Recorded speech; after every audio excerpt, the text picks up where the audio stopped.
ఎలా ఉంటది అమ్మతో బాండింగ్ మీకు చిన్ను? మేము చాలా టామ్ అండ్ జెర్రీ. ఫస్ట్ అయితే అంటే లైక్ మదర్ లవ్ వచ్చేపాటికి so we are very close.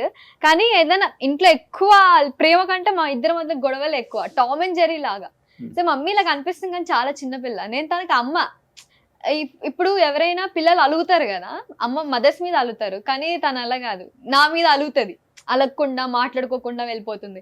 I have to go sorry sorry అమ్మ, ఇంకోసారి చెయ్యనమ్మా, సారీ సారీ సారీ అని ఇలా వెళ్ళాలి నేను. చిన్నప్పటి నుంచి కూడా? ఇప్పుడు చిన్నప్పటి నుంచి అంతే కూడా, సారీ సారీ అమ్మ. చిన్నప్పటి నుంచి అంతేనండి. వీళ్ళిద్దరు గొడవ పడితే వీళ్ళిద్దరికి నేను కొట్టలేక తను కొట్టుకుంటది, నేనే అక్క నేను గొడవ పడిపోతాను, నేను వాళ్ళకి దెబ్బ అయ్యను.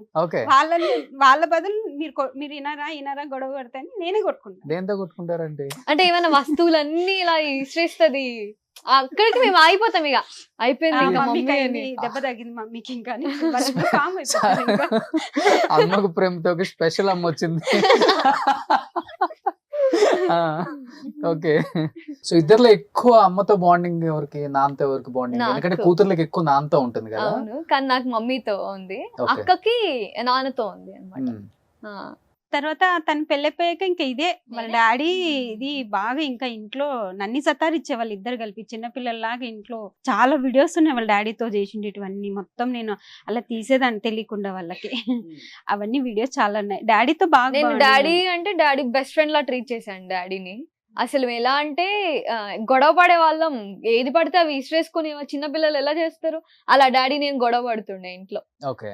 మమ్మీకి వెళ్ళి నేను డాడీ ఏమన్నా నన్ను కొట్టినా అమ్మ డాడీ కొడుతున్నాడు, ఇప్పుడు నేనేమైనా డాడీ కొట్టినా మమ్మీకి వెళ్ళి చెప్పేవాడు అనమాట, పదిరా నన్ను కొడుతుంది. నేను మిషన్ కుట్టుకుంటుంటా, నాకు టైలరింగ్ చేస్తాను, బట్టలు కుడుతుంటాను. అదే మిషన్ మీద కూర్చున్నాను అనుకో, ఇంకా గొడవ పడుతుంటారు, ఇద్దరు వచ్చి మిషన్ చుట్టూ ఆడుతుంటారు. ఇంకా వీళ్ళు ఇట్లా చేసేవారు. పద్మావతి మీ ఫుల్ నేమ్?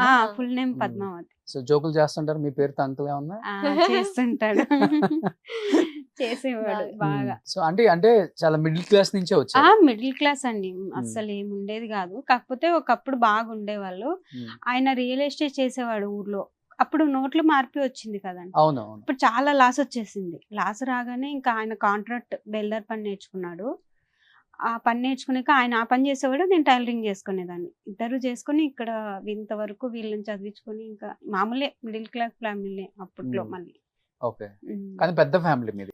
పెద్ద ఫ్యామిలీ అండి, చాలా పెద్ద ఫ్యామిలీ. ఈయన వాళ్ళు 4 members, మా ఫ్యామిలీ మొత్తం బాయ్స్ కాక లేడీస్ 8 మంది. మీరు మమ్మీ వాళ్ళు అక్క చెల్లెలు 8 మంది? 8 మంది, 2 అబ్బాయిలు, 10 మంది మొత్తం 10 మంది. ఓకే. హిందూపూర్ లోనే ఉంటారు వాళ్ళందరూ.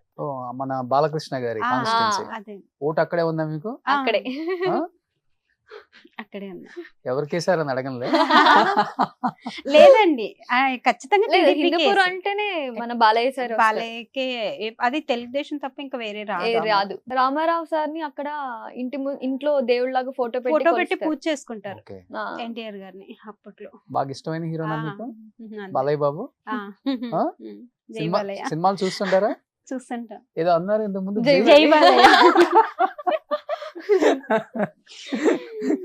ఎవరు చెప్పింది? అమ్మది చిన్నపిల్లల మనస్తత్వం చెందిన అమ్మో. అలానే ఉంటాను నేను. పెద్ద పాపతో ఎలా ఉంటది బాండింగ్? బాగుంటది. అది సైలెంట్ ఎక్కువ